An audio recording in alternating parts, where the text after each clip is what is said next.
There was a misplaced sentence, written in darker ink and less formal handwriting, in the Greyford County Inspection Register, year 1890. It was not part of the original text, nor did it follow the pattern of the administrative notes. It was squeezed into the bottom margin, as if someone had added it at the last minute, just before the book was returned to the darkened wooden shelf. It said only, 22 people went down to the ceremonial basement that afternoon. No name returned to the lists.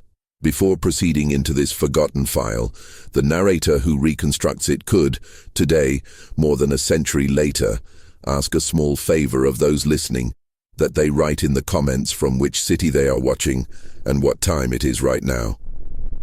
Not out of mere curiosity, but because the distance between the clock of the present and the hours of 1890 is precisely what allows us to revisit, with some breath, stories that were almost erased.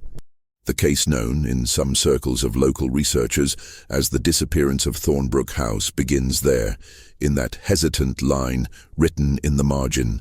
But to understand it, it is necessary to return to the end of the 19th century, to a region where industrial progress and Victorian morality walked side by side, leaving little room for those who did not fit their standards. Thornbrook House rose on the eastern edge of the small town of Greyford, a settlement of red brick, factory chimneys and dirt streets pressed down by wagon wheels. Built in 1862, it was not the largest residence in the county, but it was certainly the most watched. From a distance, its darkened brick facade, tall, narrow windows and pitched roof suggested the sobriety of a family that had learned to turn discipline into social capital. Up close, however, anyone passing along the road could notice other details. The peeling paint on the window frames, the damp marks rising from the base of the wall, and above all, the feeling that the curtains never opened completely. The family that gave it its name, the Thornbrooks, was no longer as numerous in 1890 as it had been in the days of the Civil War. By the end of that year, the permanent residents of the house were reduced to 3 central figures: Edgar Thornbrook, the 62-year-old patriarch, a former county magistrate; Agnes Thornbrook, his younger sister, unmarried and in charge of household affairs and internal rules; and Clara Thornbrook, their niece, a 29-year-old woman, reserved in posture and with her gaze constantly turned toward the floor, mentioned in some accounts as the one who wrote the most at night when the others were asleep. Edgar Thornbrook was described in news articles of the time as a man of immaculate reputation. He had presided over hearings, signed sentences, and delivered speeches at civic ceremonies on the importance of honor, obedience, and hard work. The tone of his voice, according to the few preserved testimonies, was controlled, without outbursts, but also without any softness. Agnes, in turn, appeared only as a name in lists of donations to the local church and in notes of thanks from ladies' associations. Clara, on the other hand, appeared in a fragmented way. She appears in 2 preserved letters, in a newspaper comment about a charity soiree, and in a single known photograph taken on the porch of Thornbrook House in 1887. An image in which she already seems somewhat out of place in the family, as if she had been included in the composition out of obligation. Thornbrook House was not just a residence.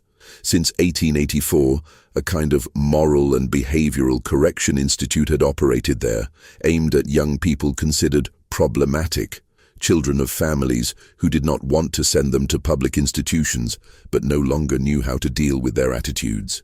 The official records called it the Greyford Training Home, although most town residents preferred a more direct name, the Thornbrooks Punishment House. Fathers, uncles, and grandparents from several nearby towns sent boys, and to a lesser extent, girls for stays of a few weeks or months in that house. The stated goal was simple: correct habits, reinforce discipline, tame undesirable impulses. There were strict schedules for waking up, studying, working, keeping silent. There were daily readings of religious and civic texts, and there was, above all, a place where the rules were remembered with greater intensity: the basement. In the county's official documents, the basement of Thornbrook House appears described as a storage area and disciplinary instruction room. In some internal reports, it is called the Ceremonial Punishment Basement, The word ceremonial is what most disturbs modern historians. It suggests a kind of ritual, not necessarily religious, but repetitive, formal, carefully structured, in which humiliation and correction were not just practical measures, they were staged. The environment around Thornbrook House in the summer of 1890 was a curious mixture of respect and uncomfortable silence. On one hand, merchants, religious leaders, and county authorities saw there a useful resource, a house that, in theory, removed from public view those who embarrassed their families. On the other, closer neighbors, families of small farmers and factory workers, began in later testimonies to mention a feeling of unease. Lights on until very late, heavy footsteps in the basement, muffled noises on windy nights, carriages arriving and leaving at unusual hours. The climate of that 1890 Greyford also weighs on the narrative. The summer had been strange, with sudden rains and stifling heat that turned the streets into trails of mud and sweat. The smell of burning coal mixed with that of damp wood and animals. The factories worked longer hours. The chimneys spewed smoke almost constantly, and at night a thin mist descended over the valley, making the silhouettes of the houses even more indistinct. On the hill where Thornbrook House stood, that mist seemed to rise instead of descend, wrapping around the building like a pale band that never fully dissipated. The house's relationship with the community was made of conveniences and carefully measured distances. From time to time, a small group of young people, never many at once, could be seen arriving in closed wagons, accompanied by relatives with rigid expressions. They entered through the side gate, rarely through the main door. Farewells were quick, without great visible emotion. After that, for weeks, one only heard about them when a relative came to ask how the correction process was going, or when the local reverend commented in sermons on the importance of discipline in youth, discreetly glancing toward the hill. From a documentary point of view, what we know today about the routine of Thornbrook House does not come from a single file, but from a collage of sources: inspection reports, letters from dissatisfied parents, incomplete notes from county employees, and above all, a notebook attributed to Clara Thornbrook, found decades later in degraded condition at the bottom of a locked drawer.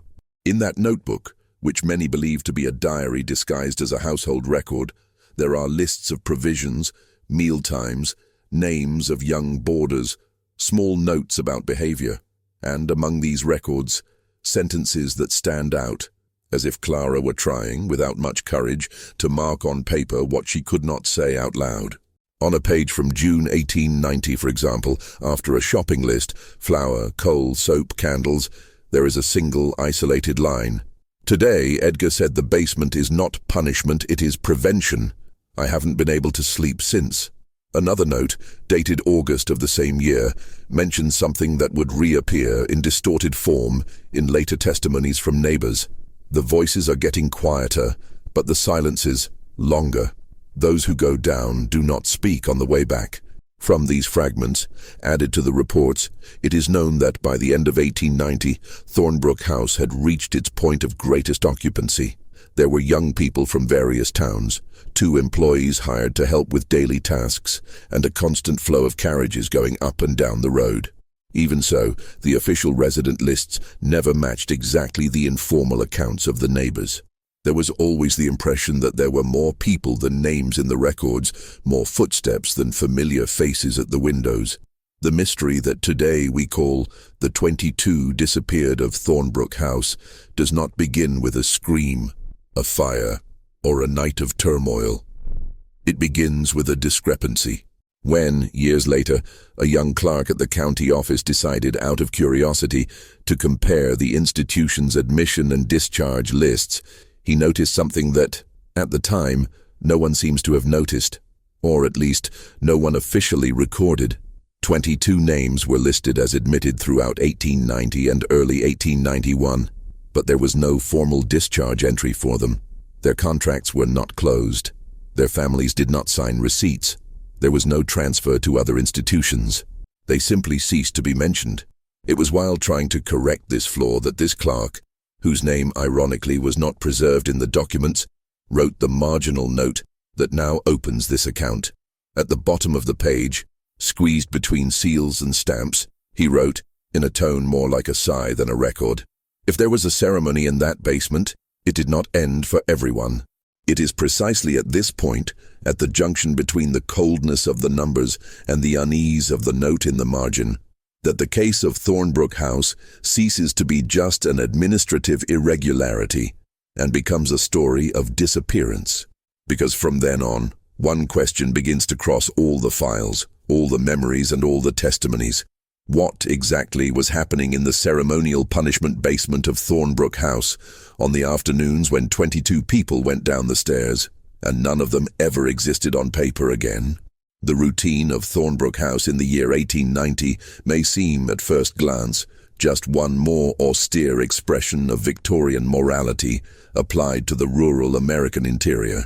But, when carefully reconstructing each preserved fragment, small letters, household notes, late testimonies from neighbors and formal statements from authorities, one realizes that there was something distinct in the way daily life was organized in that place. A kind of order that seemed less a choice and more a constant, almost anxious need. The day began before the sun. At 4:45 in the morning, according to one of the pages in the notebook attributed to Clara Thornbrook, Agnes rang the bell in the outer yard to wake all the young people staying at the house.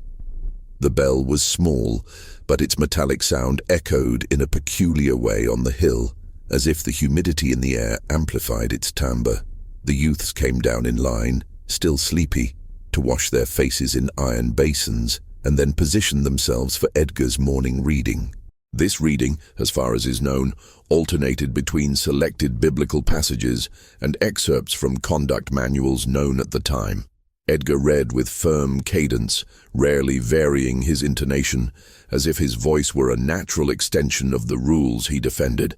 The young people remained motionless, hands clasped in front of their bodies. Sometimes one of them would meet Clara's gaze as she watched the scene from the porch. In those moments, she would usually look away quickly, like someone afraid of revealing something she did not yet know how to name. After that came breakfast, always simple, almost always the same. Oatmeal porridge, rustic bread, small portions of butter, and occasionally preserves. Clara supervised this part, noting in the notebook the quantities, the waste, the deviant behaviors. She was methodical, but also discreetly compassionate. On 2 of the recovered pages, there are scratch marks in the ink, as if she had written something about a specific youth and erased it soon afterwards. During the morning, the young people were assigned to different tasks. Some stayed in the garden, others in the stable, others helped with indoor cleaning. There were also lessons in reading, penmanship, and basic mathematics taught by Agnes. Later accounts describe Agnes's strictness as a surface strictness, almost theatrical. She seemed more comfortable when following rules than when she had to create or adapt them. She was someone who believed deeply that discipline could mold anyone, perhaps even herself. What draws attention when revisiting these records is not the severity itself, common in institutions of that period, but the unexplained silences. There are blank hours in Clara's notebook that are not filled with tasks or lessons. There are references from neighbors, gathered decades later, about moments when the sound of the bell was not heard and the house seemed immersed in a thick, almost tense silence. One neighbor, already elderly when interviewed in 1932, said that on some days she could swear the house breathed differently. These silences coincided, curiously, with the most stifling afternoons of summer. And it is precisely at this point that the first subtle signs appear that something was out of the ordinary. Some of the young boarders managed to write hidden notes, found long after inside books, cupboards and cracks in the wood. Most are small complaints, hunger, fatigue, homesickness, but some carry nuances that stand out from the usual monotony. One note, undated, written with a shaky hand, said, "They say we need to be molded, but molding shouldn't hurt." Another note, found tucked between the pages of a geometry manual, said simply, "The smell from the basement comes up the stairs. It's not the smell of mold." There is also the account of a temporary worker hired for a few months to help maintain the property.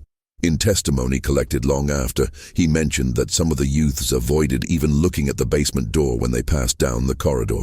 It wasn't fear like you see in children. It was a kind of adult caution, as if they knew more than they could say. Despite this, during the day, Thornbrook House maintained a functional and calm appearance to anyone observing from the outside. Open windows let out the smell of baking bread, the sound of rhythmic footsteps, the echo of instructions given in a clear voice. The apparent discipline did not necessarily reveal tension. It merely reinforced the idea that everything there obeyed a larger, unquestionable system. However, small testimonies from neighbors already pointed to growing discomfort. There were comments about youths who arrived with an overly submissive look and left when they left, without anyone seeing them climb into a wagon. Others said that at night lights stayed on in rooms that should have been empty, and shadows moved too slowly.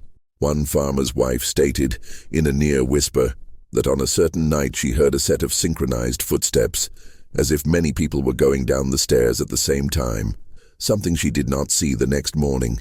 For those who studied the case years later, these signs do not necessarily point to open violence, but reveal an atmosphere of internal containment, a kind of daily ritual accepted by everyone, because everyone, in some way, feared admitting what was happening there. And it is precisely at this point in the narrative that a documentary oddity arises. There are no complete records of exactly who was staying in the house throughout the summer of 1890. The lists change. Some notes seem hastily copied. There are gaps in dates and even repeated names. In one inspection report, Edgar mentions the current 7 youths, but in another document, 3 days later, Agnes speaks of 15 active youths. This inconsistency would be just an administrative error, common at the time, if it did not coincide with reports from people who saw larger groups entering through the side gate. For the historian who revisits these documents today, what is revealed is not an atmosphere of explicit horror, but a dissonant normality. Everything functioned, everything seemed orderly, but the small cracks, the notes, the annotations, the silences, formed an underground current that most preferred not to see. And, while this routine unfolded, autumn arrived. The days grew shorter, the mornings colder, and the wind carried the smell of dry leaves into the house. It was in this period, according to the preserved fragments, that Edgar began to summon private meetings in the basement, meetings he called reaffirmation sessions. There is no detailed description of what happened in those sessions.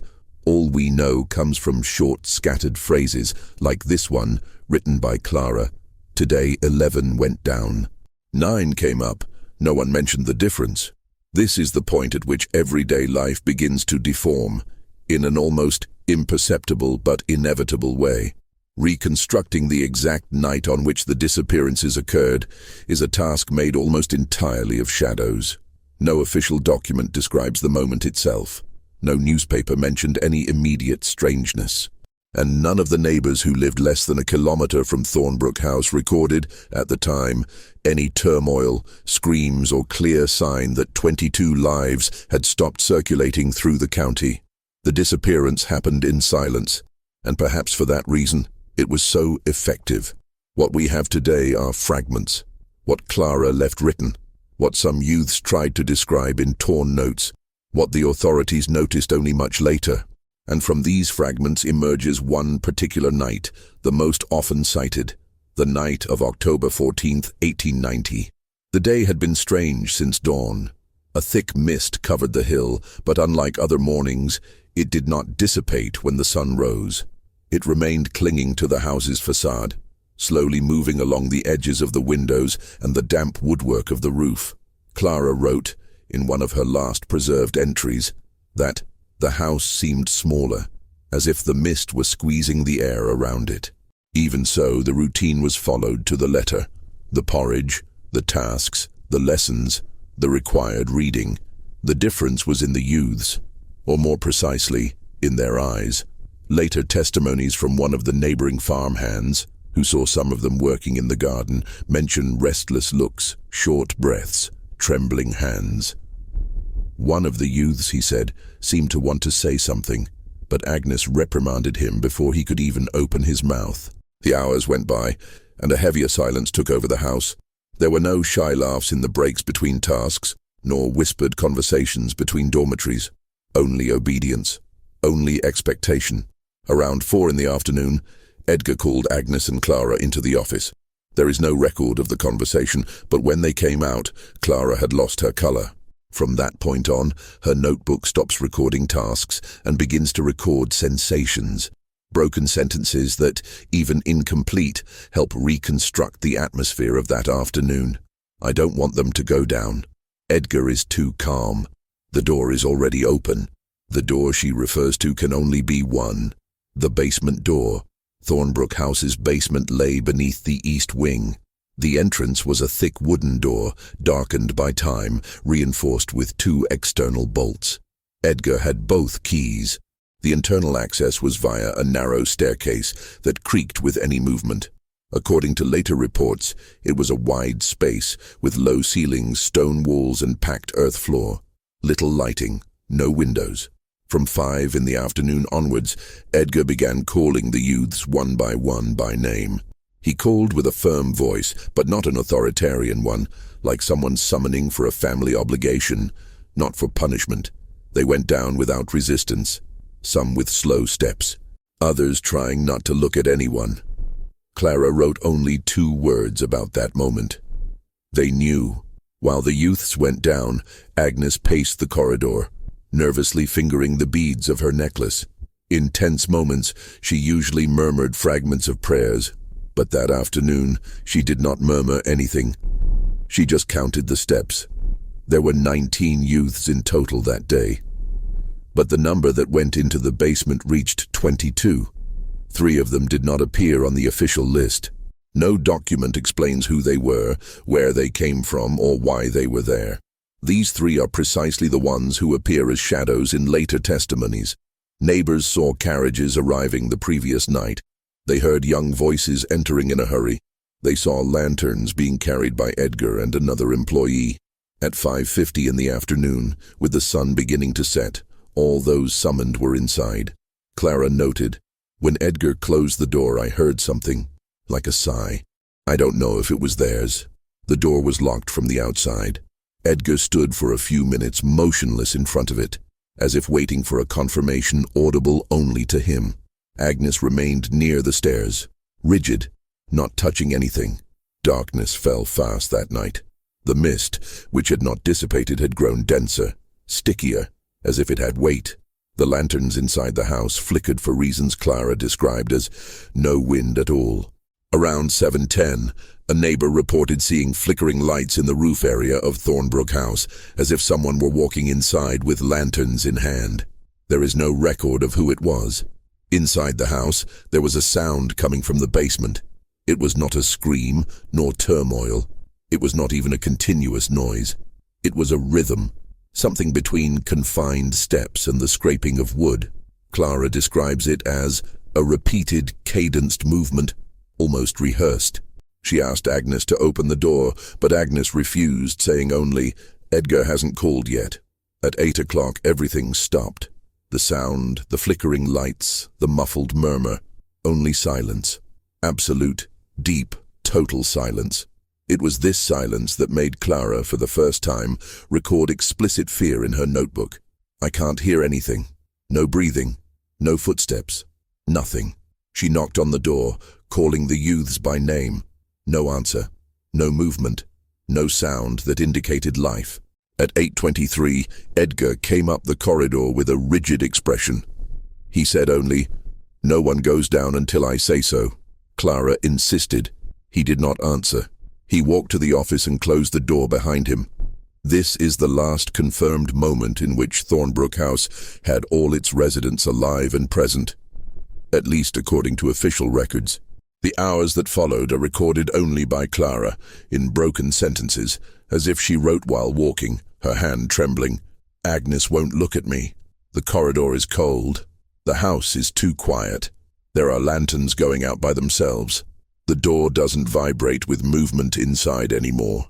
Around 9:30, Clara describes hearing a single sound coming from the basement. A bang. Then, complete silence. She ran to the door. She called out, pressed her ear to the wood. She said she felt a cold, not physical, but of absence, as if the space on the other side were empty. Agnes, who until then had followed everything with restless silence, approached but said nothing. She only took Clara by the arm and guided her back to the corridor. The notebook records one more sentence, written in faster handwriting than usual. If there is anyone alive in there, they no longer want to be found. And then, half an hour later, at 10 at night, Edgar left the office again. He crossed the house with slow steps, stopped in front of the basement door, ran his hand over the wood, and said to Agnes, "Prepare water. Tomorrow will be a hard day." He did not open the door. Clara wrote nothing after that moment. The last filled page ends with a sentence that has become, for scholars of the case, the symbol of everything that happened that night. No one came up. What occurred between the locking of the door and the following morning remains unknown. There were no witnesses, no noise, no smoke, escape, turmoil, or sign of apparent violence. Only the record that 22 people went in, and none of them came out. And when the sun rose, according to Agnes, the basement seemed heavier than the day before. The door was still locked. Edgar still had the keys, and no one dared ask what was inside. This is the exact point at which the disappearance becomes fact, and where the silence of the night becomes the strongest evidence of all. The morning of October 15th, 1890, began without wind. The rising sun, almost without strength, cut through the mist that still wrapped the hill, and the air carried that smell of damp wood, typical of autumn in Greyford. In Thornbrook House, however, the atmosphere was different. Thick, silent, uncomfortable, as if each room knew, even before the residents, that something had happened, and that somehow it could never be undone. There are no records that Edgar or Agnes went down to the basement early in the morning, nor is there proof that Clara tried to open the door during the night. What is known, thanks to the testimony of one of the 2 employees hired by the house, is that the corridor of the east wing remained closed until 9 in the morning, when Edgar finally appeared, with a paler face than usual, and an expression hard, yet too hardened to be natural. "Today no one goes in there," he is said to have told the staff. "Instruction is suspended." But suspending activities did not explain the absolute absence of the young people who should have been in the yard, in the stable, in the garden, in the kitchen. The silence coming from inside the basement was so solid it seemed to occupy space. The entire house seemed to be supporting that emptiness. Agnes, according to records of the time, tried to maintain some normality that morning. She served coffee, set the table, assigned tasks. But each movement was automatic. Every few minutes she glanced toward the east wing door, not like someone expecting something to come out, but like someone afraid something might force her to go in. The employee who later testified stated that, around 10 o'clock, Clara tried to speak to Edgar, but he avoided any dialogue. He paced back and forth, keeping his distance from the door as if approaching it were a painful possibility. At 11 in the morning, Edgar finally walked down the corridor and stopped in front of the basement. The mist that had seeped under the bottom of the door made it look as if the wood was breathing. He put his hand on the bolt, hesitated, stepped back, tried again, and only then did he open it. The account of that moment is almost non-existent. There is no official report, no letter, no note in Clara's notebook, which ends hours earlier. The only information comes from Agnes, who many years later, already frail, let slip an enigmatic sentence while telling the story to a distant niece. Edgar didn't go down. He didn't need to. He saw enough on the first step. What was there? Not corpses. There is no record of bodies. Not signs of escape. There were no windows. The only way out was the door. No stirred-up dust. No broken objects. No traces of violence. The basement looked exactly the same as on any other day, except for one single difference, mentioned in a late report from 1913. There were circular marks on the packed earth floor, as if something heavy had been dragged and then removed. There were no human footprints, no scraps of fabric, tools, blood, nothing. Only the earth slightly displaced in semicircular patterns that no expert of the time could interpret. And there was absence. Absolute absence. The 22 young people admitted to that institution, some officially, others with no name recorded, simply were not there. It was at this point that the narrative, until then silently contained within the house itself, began to leak into the town. First in a veiled way, neighbors noticing that the youths no longer worked in the garden, that the dormitory windows were empty. Then, more evidently, when two families came to collect their sons after the period of moral training and were informed with uncomfortable coldness that they had been transferred. Transferred where?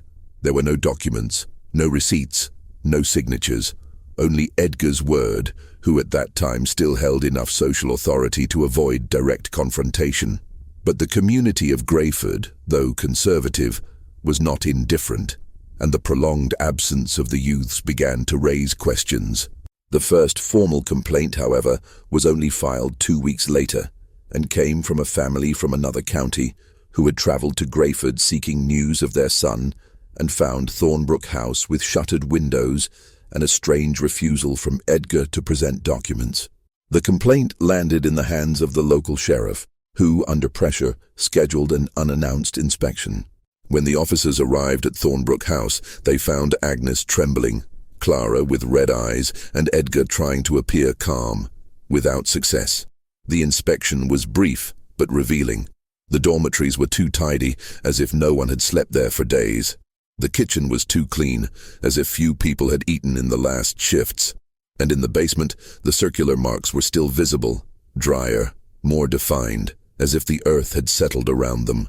The sheriff's final report mentions, "The absence of people is more striking than any concrete evidence." Investigations were opened in 3 counties. Letters were sent to families, searches made on nearby trails, questions asked of shopkeepers, neighbors, coachmen. No leads, no sightings, no witnesses. What emerged from the investigations was less an answer and more a disturbing pattern. No one had seen the youths leave Thornbrook House, and no one had seen wagons carrying many passengers, and no one had heard turmoil, screams, fights, or orders. The disappearances occurred within the span of a few hours, and in the most absolute silence. As for the Thornbrooks, public pressure began to destroy what little remained of their reputation. Edgar resigned from the position he still held on the town council. Agnes withdrew from public life. And Clara disappeared from the records 2 months later, leaving on an undocumented trip, perhaps to visit relatives, perhaps to escape her own memory. She was never mentioned again. The fate of the 22 disappeared, however, is what remains most painful. Letters continued to arrive in town for years. Requests for information. Pleas from mothers and fathers who still believed in a return. But all that history preserved is a collection of silences. Administrative silences, community silences, the silence of a house that became far too empty, and a marginal note. That first one, written by the clerk who noticed the discrepancy. If there was a ceremony, it did not end for everyone. The possible revelation more than a century later is not a concrete explanation, but a bitter understanding. There is no trace because perhaps there was never a chance to leave one. The basement does not tell what happened. The house does not tell. The Thornbrooks never told. And Greyford, little by little, learned to forget.